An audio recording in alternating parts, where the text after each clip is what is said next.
Ciao legends, welcome back. Panerai released a new lineup at Watches and Wonders 2026 and the theme this year is clear: heritage meets performance. They're drawing from the 1960s Luminor case architecture, specifically the historic reference 6152/1. As an Italian, I've always appreciated when Panerai leans into their roots. A lot of their terminology in their catalog gets lost in translation, so I want to break down these new pieces and explain what's actually going on. Let's dive into it.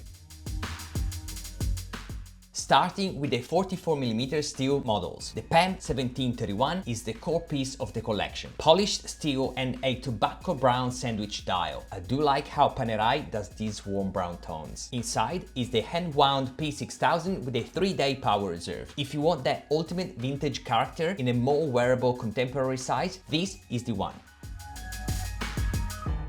Then we have the PAM01732. This is a Destro. For those who don't know, Destro literally means right in Italian. The crown's protective bridge is on the left, meaning the watch is designed to be worn on the right wrist. This goes back to the Marina Militare, the Italian Navy. Divers needed their dominant hand free to operate instruments like a compass or a depth gauge, typically strapped on the non-dominant wrist. Seeing this configuration in 44mm with a matte blue dial is a great move for the collectors.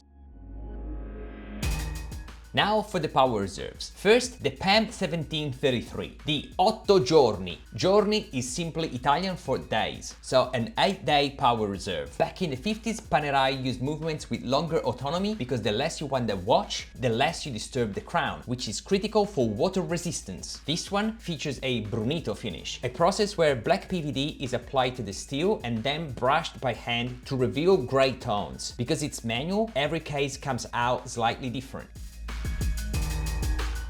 But then they released the PAM01631, the Luminor 31 giorni, 31 days. You basically wind it once a month. This is a limited edition of 200 pieces and it comes with a price tag of 107 grand USD. Like any other Panerai, it comes with a secondary caoutchouc strap, because when you're dropping 6 figures on a watch, that extra bit of rubber is really what seals the deal.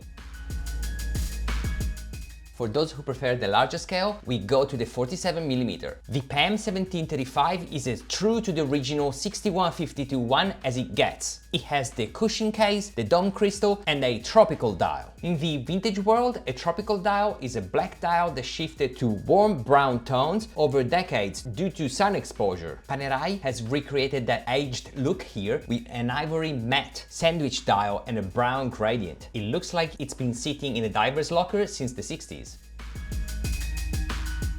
Finally, the experimental side. The PAM01629 is 47mm in forged titanium. This isn't the usual machined titanium. The forging process creates a different surface texture and makes the material stronger. This one is priced at $23,600 US.